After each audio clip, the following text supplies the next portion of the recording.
자, 이번 시간에는 이제 경우의 수 한번 해보도록 할게요. 자, 경우의 수라 하는 것은 뭐냐 그러면 뭐 이렇게 돼 있긴 한데 번역이 좀 별로 마음에 들진 않아요.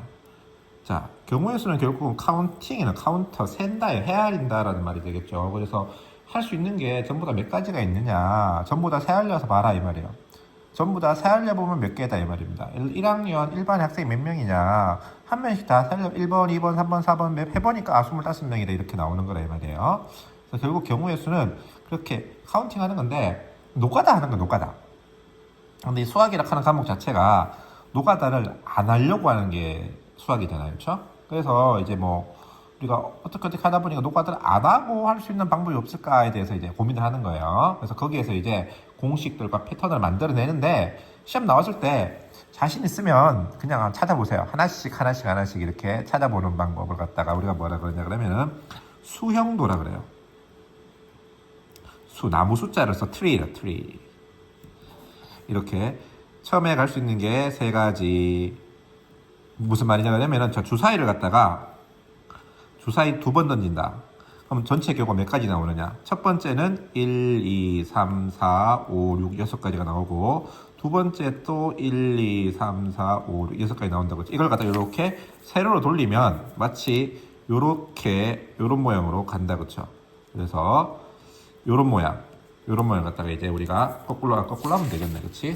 요렇게 하면은 나무처럼 생겼죠. 그쵸? 나무처럼 생겼다. 그래서 우리가 트리, 수형도라고 말을 합니다. 그래서 수형도를 통해서 일일이 하나씩 우리가 그려보는 방법이 있어요. 근데 아마 시험 치다가 그렇게 할 시간이 있을까 모르겠어요. 물론 뭐 시간만 주어지면은 언제라도 되겠지만 그렇게 하는 거는 수학적인 능력치는 아니에요. 수학을 우리가 배우는 게 답을 찾기 위해서 하는 건 아니거든요. 그래서 그 아이디어를 찾는 게 중요하기 때문에 자, 그래서 이렇게 수형을 그리지 말고 어떻게 할까라고 생각하는 것이 바로 가장 기본적인 법칙이 두 가지입니다.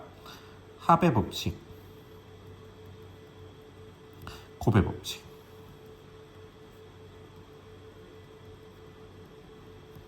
합의 법칙과 곱의 법칙이에요. 자, 솔직히 말해서 뒤에 나오는 순열 조합이고 다 필요 없고요.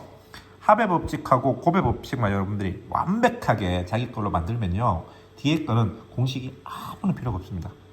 그냥 합의 법칙, 곱의 법칙으로 다 풀 수가 있어요. 굳이 뭐 공식 외우고 자시할 것도 없어요. 그만큼 합의 법칙, 곱의 법칙이 중요한데 되게 심플합니다. 정말 너무 간단한데 이게 시험에 나왔을 때 와, 저렇게 나와 이런 느낌이 들 정도로 이제 간단하면서도 상당히 강력한 법칙이라고 할 수 있는데요. 합의 법칙은 말 그대로 이제 경우의 수를 갖다가 합이니까 더하는 거예요.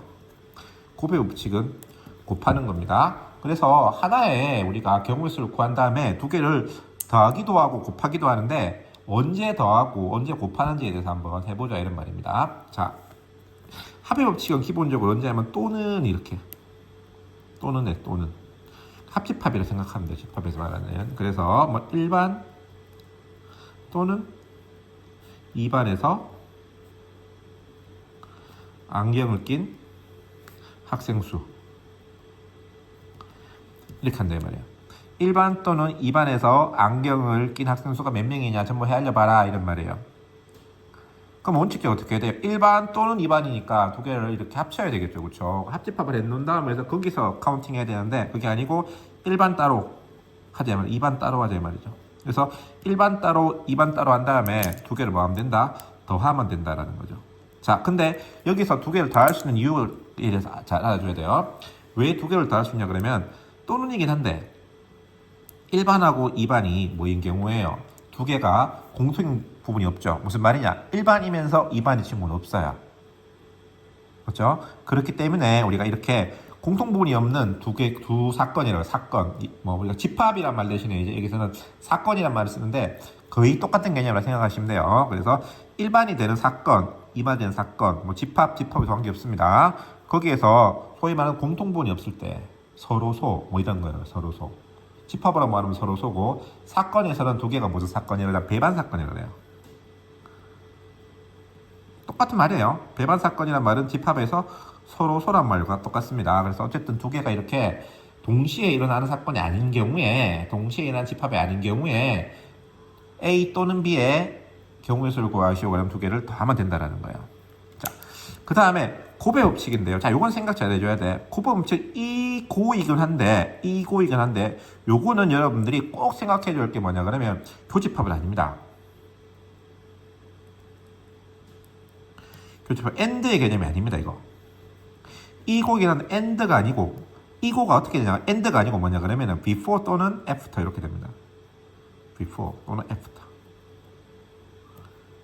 before. 이전, 이후 이렇게 시간적으로 앞에 거 뒤에 거 뭐 이런 식으로 생각해도 되겠고요. 먼저 하고 뒤에 하고 이런 식으로.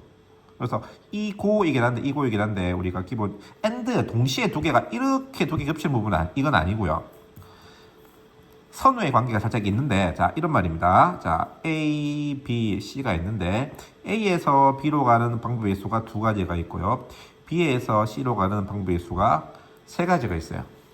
이럴 때 자 A에서 B로 가는 게 두 가지, B에서 C로 가는 게 세 가지가 있단 말입니다. 그러면 A에서 C로 가는 게 몇 개냐 라고 물으면 2 곱하기 3이 돼요.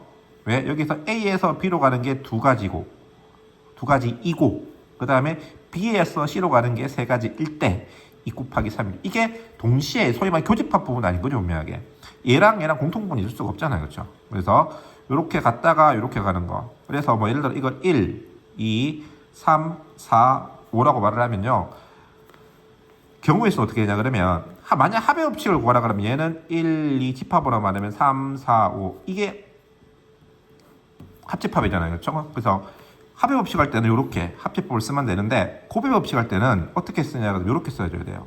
1,3, 1,4, 1,5, 2,3, 2,4, 2,5 이런 식으로.